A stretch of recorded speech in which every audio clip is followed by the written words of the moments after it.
What's the word, people? Welcome back to another episode from What's the Word Entertainment. Of course, I am your host, Sherm, as usual. I'm back here again with my boy and guest host. Well, I guess at this point, might as well start calling you my interim co-host, my boy Obed. Welcome back, sir. Thank you, sir. Thank you, sir. I appreciate it, Sherm. Like a bad guy to 90s trilogy, I'm back. Thanks for having me. I'm getting a raise in title only, but it's certainly Definitely, man. I appreciate you coming back here once again. So before we kind of get into a few different things here, we're going to talk NBA. We're going to talk NFL, of course. But first topic I wanted to kind of talk about, which is a little bit unusual to go off topic, but let's talk about this lotto fever, what's been going around the nation as of late, man. I don't know if you saw the Mega Millions jackpot. No one won it this week. It was actually up to $1 billion. Now it is up to 1.6 billion friggin' dollars, dude. And actually that cash value is 904 million, which is insane too. So even if you do the cash value, you almost a billionaire anyway.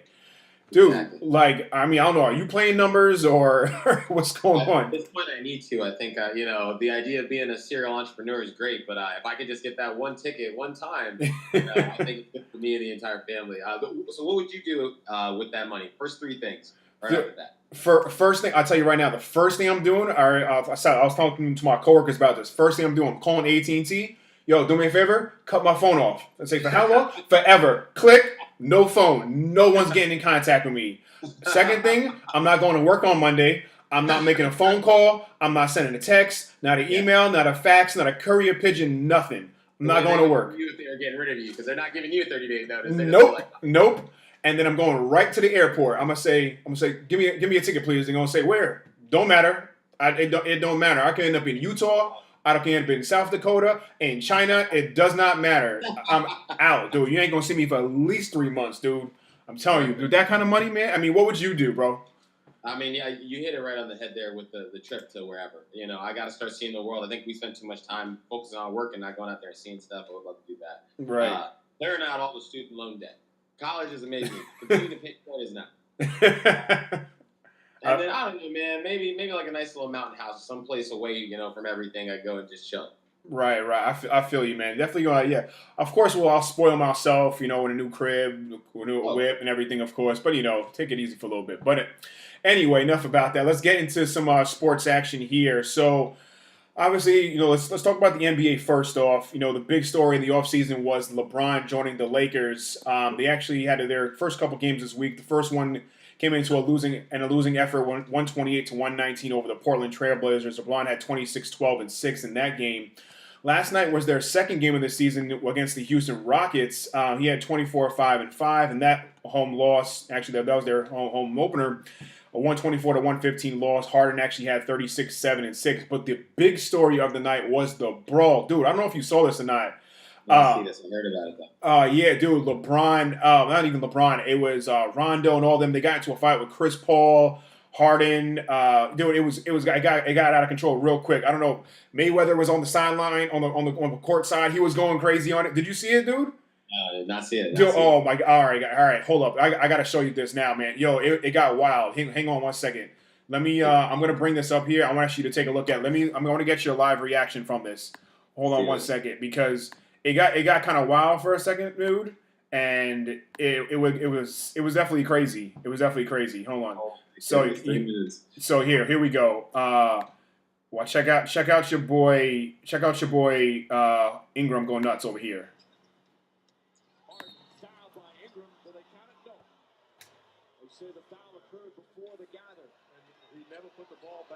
Yo, it's actually, I think it's like stuck right now. It's stuck right now. I can't really see it. Oh, stuck? Hang on one sec. You got it? Okay, yeah, there you go. Sorry about that, man. A little technical difficulty there.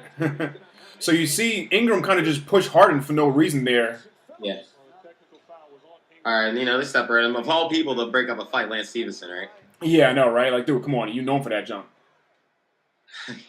So Ingram's walking away. Yeah. And then just breaks loose. Oh, no. Everything's cool. They're fighting. There's going to be suspensions for this one as Rondo immediately heads back to the locker room. Dude, you got to see the see. At first, the camera didn't catch it. Like the camera was following Ingram to the side, and then actually no, it just broke out between Chris Paul and Rajon. You see, here goes Mayweather in the back over there on the sideline. So here's the foul, which is the typical offensive push off, kind of draw the defensive foul. Same nonsense as usual. Ingram pushes him out of nowhere, which was just stupid. Harden's not even doing anything. Stupid, yeah. Gets in his face, whatever. He's in the referee's face almost. Actually, it is. And then here, watch right here. Why you see Chris Paul and Rondo. Paul pokes this dude in the eye, in the face. Oh! Yeah. That's what's saying. Oh, that junk was crazy. No, dog. He was like, I will go Celtics on you right now, dog. Yo, just wearing this yellow. That's what they were talking about. They've had beef since back when Rondo was with the Pelicans and Paul was with the Pelicans and Rondo was with the Celtics. Oh, he caught that dude. I didn't even peep that before. Rondo really caught Paul, son. Wow. I didn't even. I looking that man in the face. You know what he was gonna do, dude. I didn't even see that before. Wow, that was actually a good shot. But but that was crazy. But anyway, I just wanted to show you that real quick, man. So yeah, that was the big night, right? Yeah, that was the big story of the night, man. So obviously there're gonna be some suspensions going around and stuff like that. Hang on one second. Let me just stop this video real quick. I apologize, folks. But there's gonna definitely be some suspensions going around and stuff. But that was a little bit out of hand. But but the Lakers still got the loss. So that's the thing. I mean, they haven't been playing great. They're still playing good ball together. But it's gonna take some time to get them used to each other, though. I would agree. I mean, I'm looking at what happened. That kind of an outburst is just quintessentially saying that we're not focused on the game. Right? Mm-hmm. We're not focused on playing our game, going out here and being successful. From the parts of the game I watched, it looked like it was a pretty tight one, but they ended up pulling away. Again, if you cannot shoot the three ball in the West, you are not going anywhere. True story. It's going to be a long season. They can't fight everybody because they're losing because they're going to do a lot of losing. Yeah, I got you. Definitely, man, definitely. So also, obviously the Warriors, they're the defending champs. 3 out of the last 4 years. They opened up their season, opening night with the dub. And the Friday night, they beat the Jazz. Jazz were actually, I think, up at like 16 at one point. They scored 81 points in the first half, putting up numbers. But the Warriors able to pull one out at the buzzer, actually. KD at 38, 9, and 7. Curry dropped 31 on 5 of 9 from 3. I mean, and they're playing well. They're playing great. And remember, Boogie Cousins is not even playing yet. He's still injured with the Achilles. So when he comes back, I feel like they're going to be unstoppable, man. I would agree. I think they're just in a really good spot. They got a really great roster of people together there, and they've got the target on their back. Teams are coming at them. I'm at first I thought, man, I can't believe their first game went to the wire. I was like, no, you're going to go at these guys hard every single time you get a chance at them because they're going to pull out. Especially we haven't even seen Boogie Cousins yet. Yeah, exactly. And then the other offseason big story was Kawhi getting traded from San Antonio over to the Toronto Raptors. He won their first couple games. Friday night, they actually beat the Celtics, which was actually a big game for them. Kawhi dropped 31 and 10 in a 113-101 victory in Boston.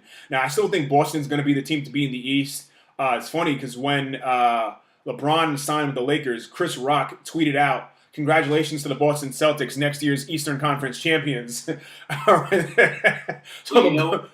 Kawhi saw that text too, and he wasn't with it. So, yeah, I mean, dude, I still think Boston's going to be the top seed. They're going to come out of the East. Philadelphia's in the mix. But Toronto will obviously be there as well with Kawhi. I mean, do you think the Raptors have a shot to beat either Philly or Boston? I don't think depends on how much playoff experience the team has. My understanding is not a lot. And it's going to be tough to see Kyrie with his swag, with Gordon Hayward back. How Horford out there. I think they're just going to be too much for them at that time of the year. Right. 100% agree. All right, cool, man. Well, enough NBA talk. Let's kind of get into some NFL action here. Kind of want to just go ahead and let's go and pick some games out this weekend. Obviously, being that it's Sunday morning here, Tennessee and the Chargers game has already kicked off from London, so we won't pick a winner there. But I think Tennessee definitely needs this victory. They've been kind of lackluster. I mean, getting shut out last week, 21-0 by the Ravens. So Tennessee needs the victory. Chargers are 4-2 in the year. They're playing good ball, but I know Melvin Ingram is actually out for this game, which hurts, which sucks for me because I forgot to edit my fantasy lineup and I had him in, and I actually had Eckler on my bench and I forgot to switch him this morning. So I'm a little mad about that, but what can you do? Right. That's the breaks, right? The luck of fantasy football is sometimes you just don't get no points. Yeah. Another next game is the New England's is playing the Chicago Bears in Soldier Field. So your Pats are going to be probably without Gronkowski. He didn't travel. Didn't travel with the team. Surprise pop-up that he wasn't going. Apparently hurt his back on Friday. He was not, brought to light until Saturday late in the day. I mean, I think I got the first tweet about it around 8 o'clock at night. I was like, wait, what? He's not traveling? Yeah. That hit me off. That if you're not traveling with the team, you are out of the game. Yeah.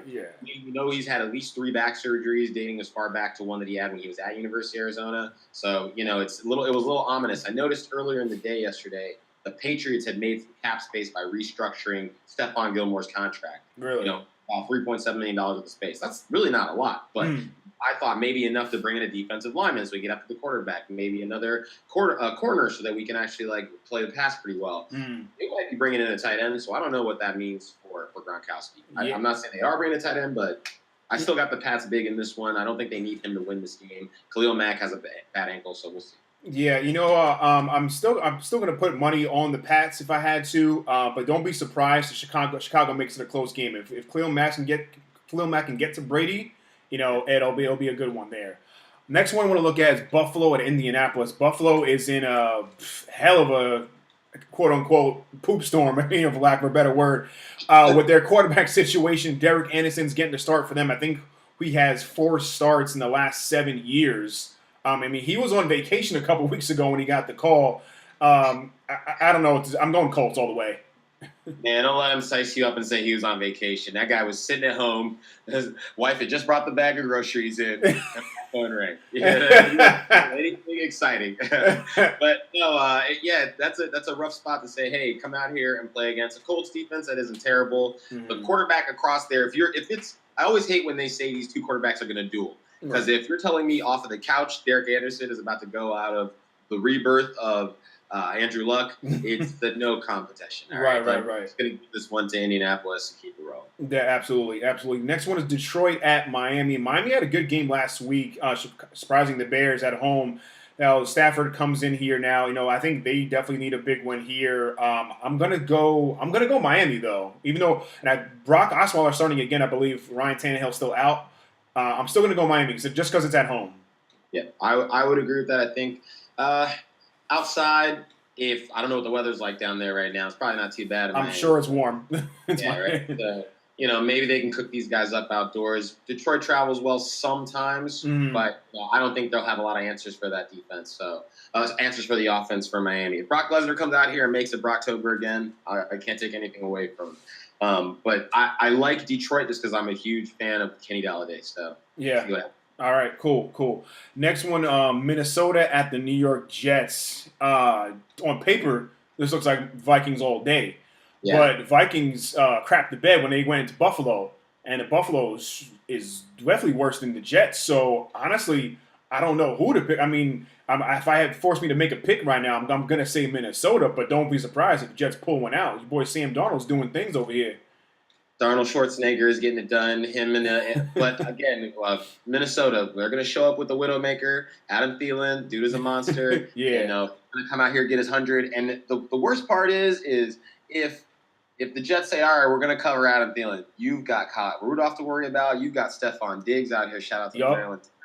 And they're going to hurt you. And don't worry, those running backs underneath, Latavius Murray, Dalvin Cook, I think they got enough to get it done. I think Minnesota can be on upset alert because they need this win. Just for the sheer fact of having the W. It's against the AFC opponent. It shouldn't really hurt them, but you'd like to get a win against a bad team. Right. Now I feel you. That makes sense. Carolina at Philly. I'm going to go Philly just because they're in Philly. Carolina's playing. Newton's doing well for them this year. Philly's hurting on the running back side. J.H.I. is out for the year of the torn ACL. I'm still going to go Philly just because it's in Philly. There was a rumor, I think, a week or so ago that they were going to try to trade for the Bills' LaShawn McCoy, bring him back to Philly. I think they squashed that already, so nothing to really talk about there. But still, Philly definitely needs to step up and get this dub today. Yeah, I would agree. I think they've got enough to get it done there. They'll probably get caught sleeping. I don't know if Fletcher Cox is going to be out there. I know that he's had some injury concerns, but they can still rush a quarterback. They can still play underneath.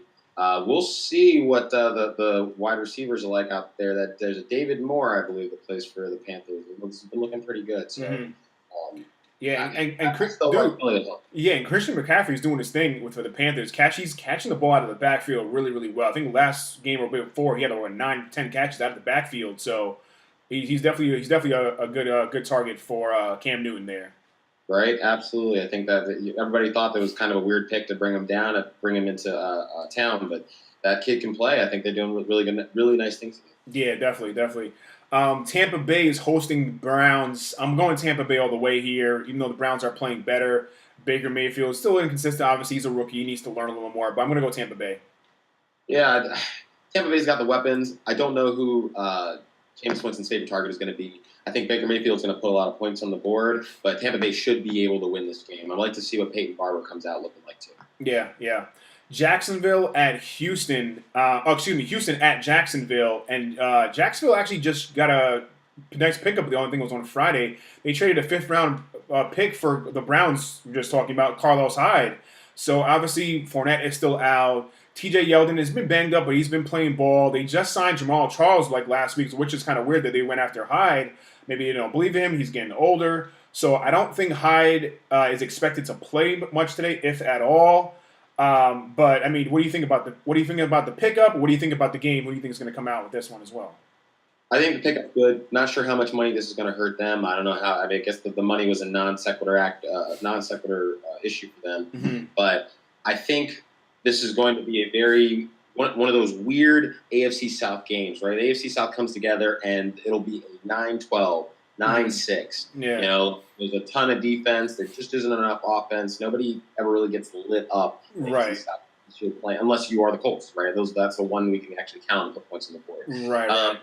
You know, which team is going to come out of the gate, out of the tunnel for Jacksonville? Is it going to be the team that lost by 40 points? Or is it going to be the team that went out there and just really gave a run to the Patriots, multiple times, right? So I can't bet against Deshaun Watson. Can't bet against Hopkins. I like Kiki TV. And if J.J. Watt's playing at a high level, I'm going to go Houston. Yeah, I think I'm going to go Houston as well because Blake Bortles just so inconsistent. So inconsistent there. New Orleans at Baltimore. I'm going to go Saints all the way. Baltimore's not playing bad, but I'm still Drew Brees, breaking all kinds of records and everything. Got Kamara. Ingram is back. But I'm going to go Saints. Yeah, I got to go with the Saints, too. Drew Brees is a bit of a magician, right? Like, There's only one ball, but he can spread it around to 6-7 guys, and there'll be touchdowns all over the place. Yeah. If they got to reel it in and play the small ball game, I have no problem handing off to Alvin Kamara, throwing him in space, or doing the same thing with Mark Ingram. Absolutely, yeah. Rams at the 49ers. Now, Rams are 6-0, the only undefeated team left in the NFL going into this week. The Rams all the way. Obviously, the 49ers actually didn't play too bad. They almost came out with a victory in Green Bay last week, so kudos to them, playing with the backup QB, backup running back, and that young coach, Kyle Shanahan there. But I'm still obviously going Rams. I mean, the offense is legit. The defense, they're banged up. We know Peters is out. Talib is out. But still, how can you not go against the Rams? I mean, how can you go against Rams? You know what I mean? Yeah, right. 6-0 team. Their record speaks for themselves. We talked about this before. They could run the table with the kind of schedule that they have and the way that they're able to move the ball. I like them more when Kupp is in there, but they can slide in Robert Woods. Is Kupp cleared to play today? I didn't even check. I'm sorry. I don't think he's playing today. I think they've ruled him out. But they have another kid coming off the bench that he can fly too. So they've got a really good roster. Again, how many first-round draft picks can one team soak up without that team being able to produce? It comes down to coaching. Yeah.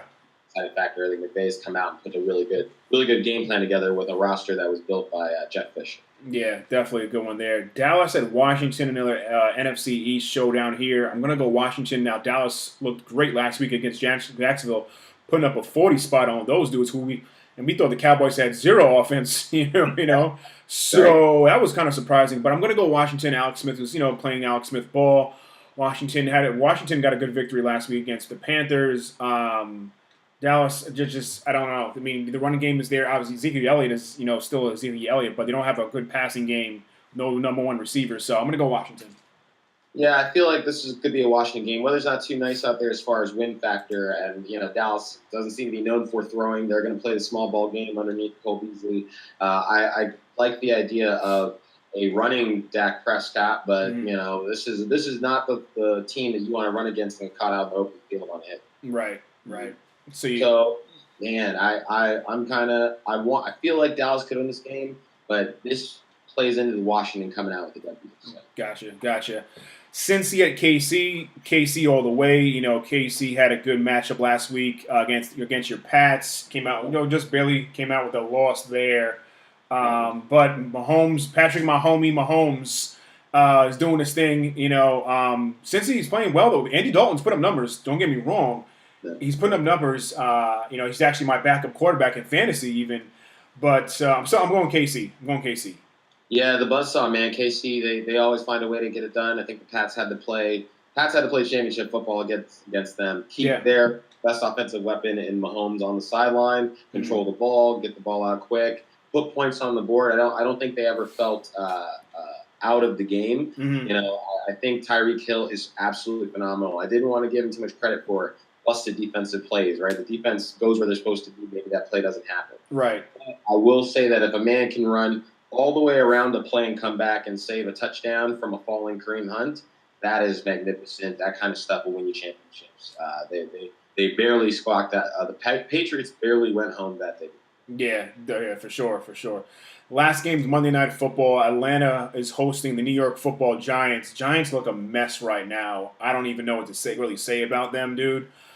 So, I mean, Saquon is doing his thing. I knew he was legit going into even before the draft. I said it. He was the best player in the draft, and he is balling. Yeah. But I'm going to say Atlanta. They're in Atlanta. The Giants look so. They look just a mess. People are saying this could be it for Eli. They should have drafted a quarterback. If you were to get a quarterback, this was the draft to get a quarterback. There's 4 of them picking the first round. I don't know what to think about the Giants, man. Yeah, I made me think of Ben McAdoo getting fired for his decision to bench Eli Manning in that game. Now, this is a guy who coached Brett Favre. This guy who coached Aaron Rodgers. I think he can go day to day and put together a string of bad coaching tape from practice that shows that Eli Manning should not be throwing this ball out here. He is not making plays that make things happen. Yeah. And, at this point, I think everybody now, he saw it early, right? He tried to save us from this, right? They had an opportunity. Saquon came as advertised. Who wouldn't want to have that man on your team? But if you look back, I'm sure they could have traded back, probably turned it into Saquon or another high-tiered running back and a quarterback. If they had just taken Josh Rosen there, too, I could only imagine Josh Rosen and Odell Beckham Jr. Josh Rosen is rising Sterling Shepard. Yeah. Maybe still able to get Evan Ingram and have a young guy connection there. But they did their best to shore up that offensive line on one side to protect the blind side for a right-handed quarterback. But you got nothing else on this side to keep enough space for him to make plays for his guy out there in Odell. Yeah, and Odell's getting frustrated, man. You see how he banged his head against the heaters and whatever it was last week. We don't see that until like week 6, week 7. He's getting in it early. Yeah, well, no, aren't we in week 6 now? Or we're week 7 right now. So that was week 6 last week. So hey, he's right on schedule. The ship's going downhill as planned, as it should. Yeah, man, that's wow. It's been 7 weeks already. Goodness gracious. I know, right? And the NFL season is definitely flying by, man. Well, I guess that's it for this week. I want to say appreciate you waking up this early morning and getting here with me and making another episode. I appreciate you coming out. Anything else want to say? Hey guys, good luck out there. Again, don't lose your pants. Do not spend your rent money trying to make this DFS money. All right. I got you, man. All right, man. I appreciate you doing this again with me. I'll see you next time, dude. Peace. Take care, man. Later.